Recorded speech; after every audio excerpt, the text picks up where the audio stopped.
All right, everybody. I've been being told that I need to make a video of my garden. So here's the video. We're going to start here at the end. I'm going to change the zoom on occasion. What we've got here, we've got parsley. We've got romaine lettuce. Curly romaine with Swiss chard. We've got kale. We got 3 or 4 different kinds of basil in here. We got some Thai basils and some other basils over there, and of course got to have our flowers, our trap plants, to keep the bugs from going too ham on our garden. And believe it or not, this here is a cilantro that I've managed to keep from bolting, and it just keeps getting larger and larger and producing more and more. Not a bad treat. Come out, eat the flowers before they flower out. They are delicious. Now here we got a bed of radishes. And on the other side, we've got carrots. Yes, I know they are planted too densely together. The seeds kind of fell out of my hand. I had intended to spread them across the whole of that empty space, but they were too small and they ended up densely clumped. I couldn't be bothered to fix it. I did make these irrigation systems. The pipes come along from an automatic timer, get teed off, so there's 2 beds per watering system. Come up and go into 4 different pipes in each bed. I'm going to back on up here. This bed with the canopy on it, this is our pepper bed. And we use that canopy with a heat lamp to, that's why it's got the power cord going to it, to keep the bed a little bit warmer than the rest of the beds, because this one needed it a little bit more than all the others. But in here we've got a variety of peppers, going from bell peppers on the right all the way to habaneros on the far end, along with Thai peppers and early jalapenos, some cherry bomb peppers, poblanos, and anchos. We got a little bit of everything for whatever we need, but we are growing a large number of Thai peppers. We're planning on making a Thai pepper sauce and storing that over the winter. You can hear maybe a slight whistle as these emitters on the drip tubing is dripping. See there? And this is the 25 gallon per hour drip tubing. And I could have gotten the 32, but I thought that would be a little too much. It's easier to just run this for a longer amount of time and have better control over the flow. In this bed, we've got red cabbage, onions, and curly hardneck garlic.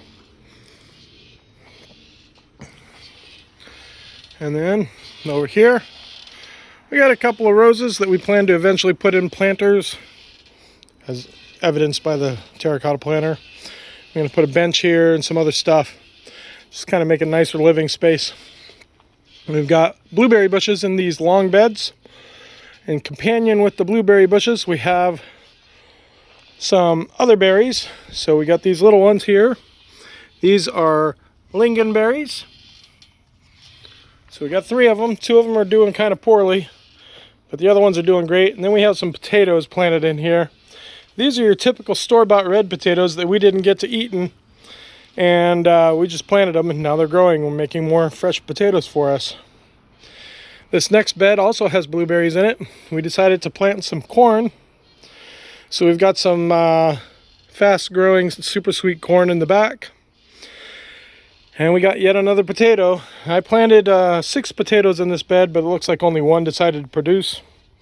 We got some weeds here and there that I need to go through and get. I'm going to grab that one real quick, because why not? In the corner we have a citrus. This is an actual citrus tree in the ground. It is a yuzu, and it is on flying dragon rootstock, which makes it extremely cold hardy, which is really important for our zone here. We are in zone 8A, but we're at the foot of a mountain. So we're not really as 8A as most 8As are. And this is a Chilean guava. And we got a raised bed here with an arbor over it. And in there we've got herbs and companion planting and chives and whatnot, along with table grapes going across from both sides.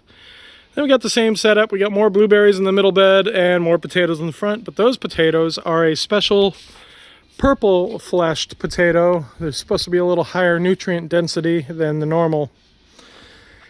This bed here, I'm going to make the camera a little wider. This has got a variety of melons and squashes in it. So it's got some Hubbard squash. That's the one that's going down the side here. And then over here it's got some zucchini and some yellowneck squash and whatnot in here. And on the other side, we've got some of these unusual Russian melons that are supposed to climb up, and they're not doing too great. We had a kind of a slow spring here, and they're not doing the best, but they are starting to climb, as you can see here. So I'm encouraging that as best I can. Hopefully they'll come up the arbor, get all the sun they need, and they won't be too sad. Here we've got tomatoes. We've got a variety of tomatoes. They are a jungle. I've been going through the bottoms and clearing out the suckers as best I can. We've also got some peas or beans planted here on this end. They're not doing too great yet because, like I said, it's been cold up until this week. And they're just starting to take off, and I need to weave them into the cattle panel arch so that they grow upwards a little better. I will take the time to do that after the video. And then over here we have yet more flowering crops. So we've got cauliflower over on this side, and then we've got some cucumbers. We got 4 different kinds of cucumbers. This Armenian cucumber was just a kind of a spontaneous idea, and it's obviously not doing too great. I don't know what the problem is with it, but the others seem to be happy enough, and they're starting to grow now that the weather's warming up. And over here we've got broccoli, and it is flowering out. So we're looking forward to some fresh broccoli in our garden very soon. Here's another view of the companion planting around the grapes.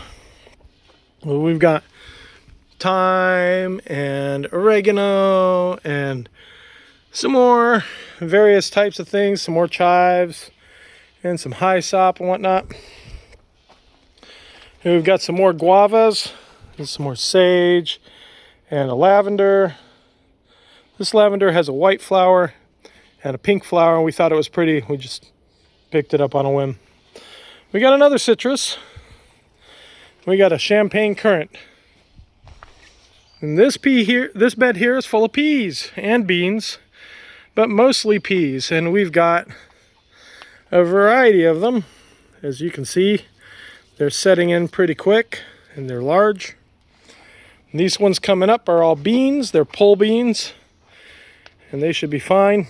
And if they need trellising, I've got more of this that I can cut up and make trellises for them to climb on. These are our nice shelling peas, or sugar snap peas, and we've been eating the heck out of them. And you can see there's a lot of them here, and they're quite delicious, very delicious. Excuse me while I eat that one. And we have, in addition to that, that there is a trellis with some native Washington blackberries on it. They're thornless. False. Oh, apparently that's false. What is that? That is Baby Cake's thornless blackberry. Baby Cake's thornless blackberry, which is not the native one. We do have a native one in the yard, and I thought that was it. This here is a peach tree, and it is the Salish summer peach tree. It's supposed to be very good in this climate. A lot of you guys are going to see the damage on the leaves here and say, hey, you've got infection. That's not infection after all. That is from my spraying a chemical on here, copper sulfate, to prevent leaf curl. because we've got another peach tree that has a little leaf curl on it, and I didn't want this one to get it. It already had leaves when we picked it up. So I sprayed it anyway just to protect it, and apparently the damage it causes looks like this disease, but it is not diseased. It's just got copper sulfate. Here is what is this apple? An ambrosia apple tree. And I believe I see an apple on it. There's a little apple. Can't wait for that. I'm going to eat it up. It's small, but I'm going to enjoy it. And over here we've got more things in pots. Unfortunately, none of them have tags, but I don't think they're edible anyway.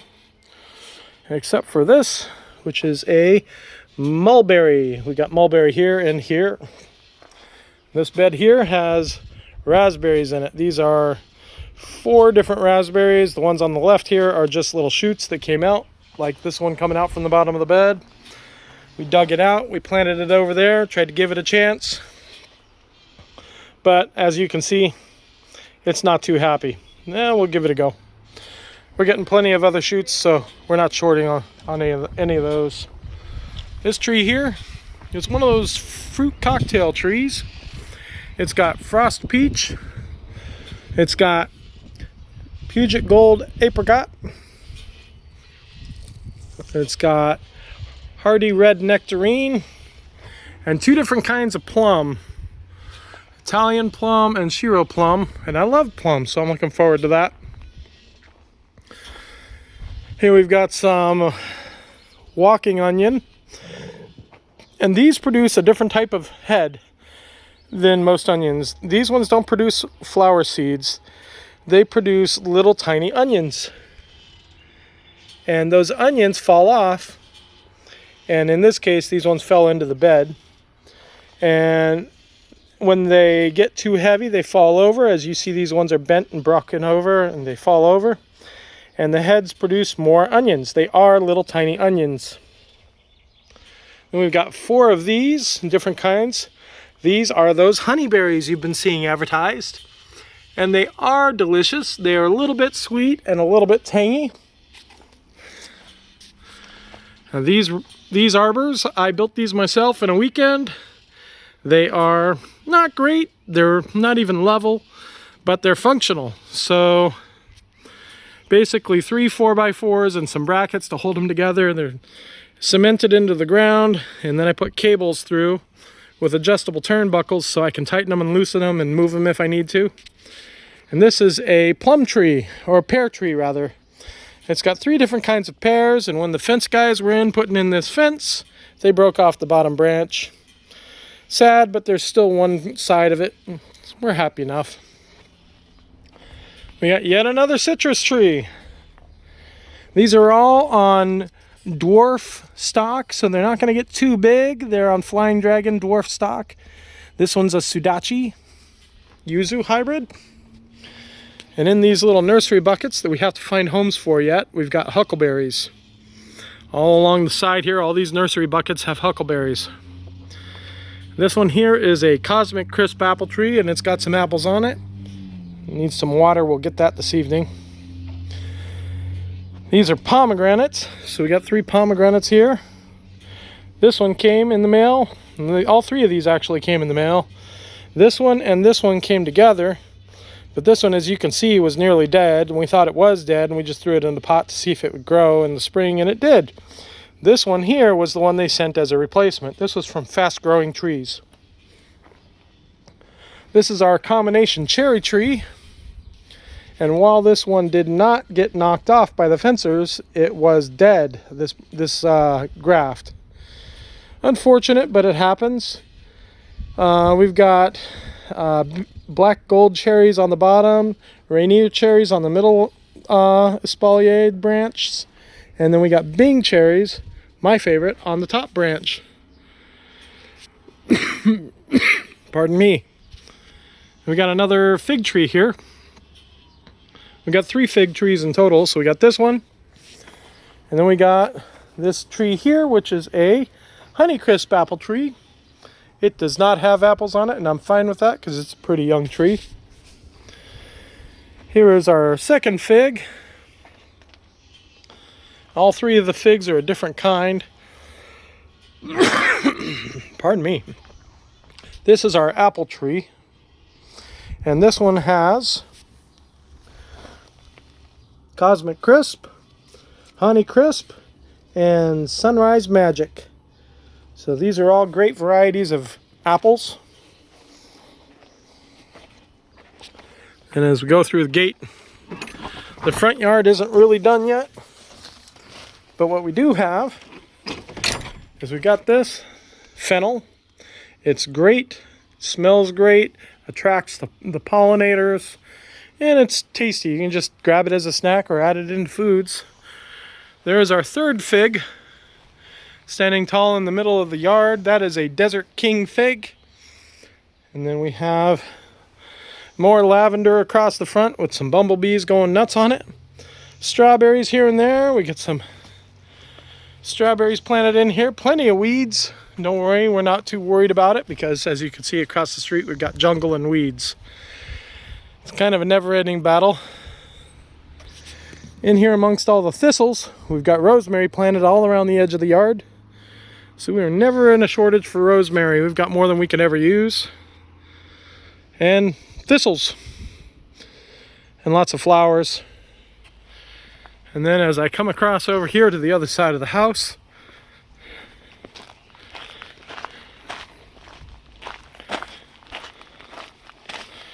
down here, right where the drip line starts, we've got thimbleberries. Those are a native Washington berry, and they grow wild in the shady areas. And we're hoping that they'll grow here in this semi-sunny spot. But we'll see how they do. They were a freebie. We got 25 of them, and we just stuck them together in the hole. Here we have some hardy kiwi. So we got 1, 2, 3, 4. Third one's doing the worst, and it's the male. So we're hoping that it'll take off again. It'll recover from whatever it is that's wrong with it. In amongst here, you can hardly tell. These are the second year on these. These are asparagus. And actually, it looks like we got an asparagus right here. So we'll need to cut that out. That's our first asparagus out of this asparagus planting. And we need to come through and do the weeding on that too. And more strawberries, because you can never have too many. And then along here, this giant vine is goji berry. We're looking forward to that. I did forget to show you, because it's over where my wife is and she doesn't like to be on camera. But we have 25 salmonberry plants planted as well. So we do love our berries, we do love our vegetables, and we're going to have plenty of it all. That is our yard. Thank you.